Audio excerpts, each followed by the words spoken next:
The ring around the sun had thickened all day long, and the turquoise blue of the Arizona sky had filmed. Storms in the dry countries are infrequent but heavy, and this surely meant storm.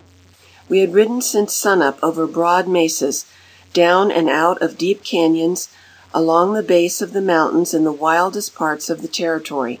The cattle were winding leisurely toward the high country. The jackrabbits had disappeared, the quail lacked, we did not see a single antelope in the open. "It's a case of hold-up," the cattleman ventured his opinion. "I have a ranch over in the Double R. Charlie and Windy Bill hold it down. We'll tackle it. What do you think?" The four cowboys agreed. We dropped into a low, broad watercourse, ascended its bed to big cottonwoods and flowing water, followed it into box canyons between rim rock carved fantastically and painted like a Moorish facade, until at last, in a widening below a rounded hill, we came upon an adobe house, a fruit tree, and a round corral. This was the Double R. Charlie and Windy Bill welcomed us with soda biscuits. We turned our horses out, spread our beds on the floor, filled our pipes, and squatted on our heels. Various dogs of various breeds investigated us. It was very pleasant, and we did not mind the ring around the sun. "Somebody else coming," announced the cattleman finally. "Uncle Jim," said Charlie, after a glance. A hawk-faced old man with a long white beard and long white hair rode out from the cottonwoods. He had on a battered broad hat abnormally high of crown, carried across his saddle a heavy 8-square rifle, and was followed by a half-dozen lolloping hounds. The largest and fiercest of the latter, catching sight of our group, launched himself with lightning rapidity at the biggest of the ranch dogs, promptly nailed that canine by the back of the neck, shook him violently a score of times, flung him aside, and pounced on the next. During the ensuing few moments, that hound was the busiest thing in the West. He satisfactorily whipped 4 dogs, pursued 2 cats up a tree, upset the Dutch oven and the rest of the soda biscuits, stampeded the horses, and raised a cloud of dust adequate to represent the smoke of battle. We others were too paralyzed to move. Uncle Jim sat placidly on his white horse, his thin knees bent to the oxbow stirrups, smoking. In 10 seconds the trouble was over, principally because there was no more trouble to make. The hound returned leisurely, licking from his chops the hair of his victims. Uncle Jim shook his head. "Trailer," said he sadly, "is a little severe." We agreed heartily and turned in to welcome Uncle Jim with a fresh batch of soda biscuits. The old man was one of the typical Longhairs. He had come to the Galiuro Mountains in '69, and since '69 he had remained in the Galiuro Mountains, spite of man or the devil. At present he possessed some hundreds of cattle, which he was reputed to water in a dry season from an ordinary dishpan. In times past he had prospected. That evening, the severe trailer having dropped to slumber, he held forth on big game hunting and dogs, quartz claims, and Apaches. "Did you ever have any very close calls?" I asked. He ruminated a few moments, refilled his pipe with some awful tobacco, and told the following experience. "In the time of Geronimo, I was living just about where I do now, and that was just about in line with the raiding. You see, Geronimo and Jew, an old loco, used to pile out of the reservation at Camp Apache, raid south to the line, slip over into Mexico when the soldiers got too promiscuous, and raid there until they got ready to come back. Then there was always a big medicine talk," says Geronimo. "I am tired of the warpath. I will come back from Mexico with all my warriors, if you will escort me with soldiers and protect my people." "All right," says the general, being only too glad to get him back at all. So then, in 10 minutes, there wouldn't be a buck in camp, but next morning they shows up again, each with about 50 head of hosses. "Where'd you get those hosses?" asked the general, suspicious.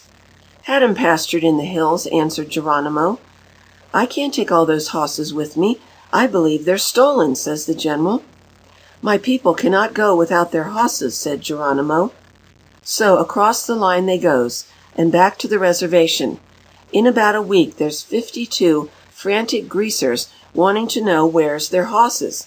The army is nothing but an importer of stolen stock, and knows it, and can't help it. Well, as I says, I'm between Camp Apache and the Mexican line, so that every raiding party goes right on past me.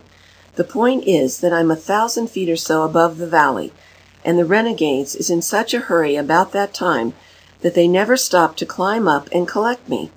Often I've watched them trailing down the valley in a cloud of dust. Then, in a day or two, a squad of soldiers would come up and camp at my spring for a while. They used to send soldiers to guard every water hole in the country, so the renegades couldn't get water.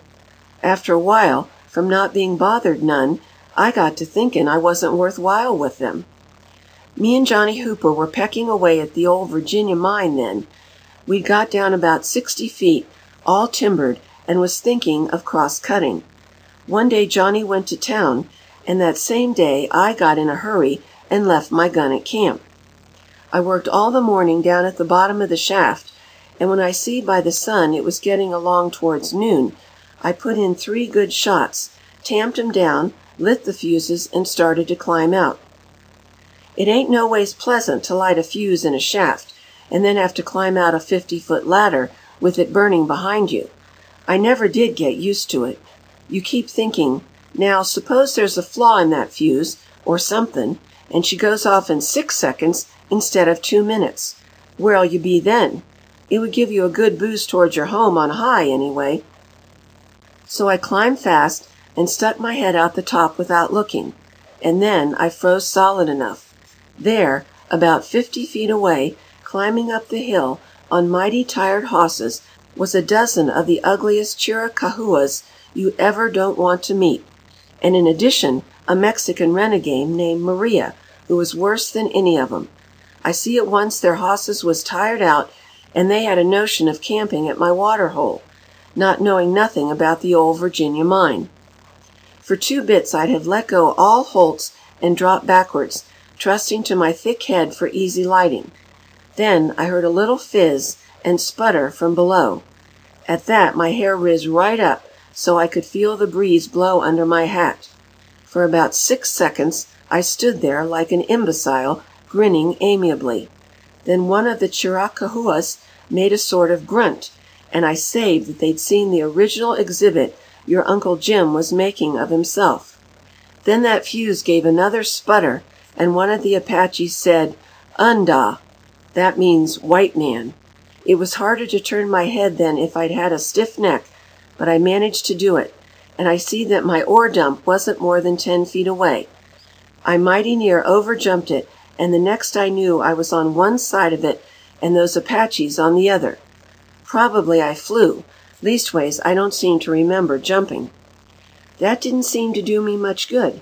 The renegades were grinning and laughing to think how easy a thing they had, and I couldn't rightly think up any arguments against the notion, at least from their standpoint. They were chattering away to each other in Mexican for the benefit of Maria.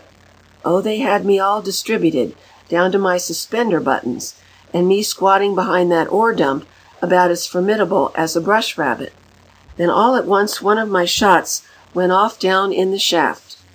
"Boom!" says she, "plenty big," and a slather of rocks and stones come out of the mouth, and began to dump promiscuous on the scenery. I got one little one in the shoulder blade, and found time to wish my ore dump had a roof. But those renegades caught it square in the thick of trouble. One got knocked out entirely for a minute by a nice piece of country rock in the head. "Otra vez," yells I, which means again. "Boom!" goes the old Virginia prompt as an answer. I put in my time dodging, but when I gets a chance to look, the Apaches has all got to cover and is looking scared. "Otra vez," yells I again. "Boom!" says the old Virginia. This was the biggest shot of the lot, and she surely cut loose. I ought to have been halfway up the hill, watching things from a safe distance. But I wasn't. Lucky for me the shaft was a little on the drift, so she didn't quite shoot my way. But she distributed about a ton over those renegades, They sort of half got to their feet, uncertain. "Au travail," yells I once more, as bold as if I could keep her shooting all day. It was just a cold, raw blazer, and if it didn't go through, I could see me as an Apache parlor ornament. But it did. Those Chiricahuas gave one yell and skipped. It was surely a funny sight, after they got aboard their war ponies, to see them trying to dig out on horses too tired to trot. I didn't stop to get all the laughs, though. In fact, I give one jump off that ledge, and I lit a running. A quarter hoss couldn't have beat me to that shack. There I grabbed my good old gun, old meat in the pot, and made a climb for the tall country. Uncle Jim stopped with an air of finality and began lazily to refill his pipe. From the open mud fireplace he picked a coal. Outside, the rain, faithful to the prophecy of the wide-ringed sun, beat fitfully against the roof. "That was the closest call I ever had," said he at last. End of The Old Virginia by Stewart Edward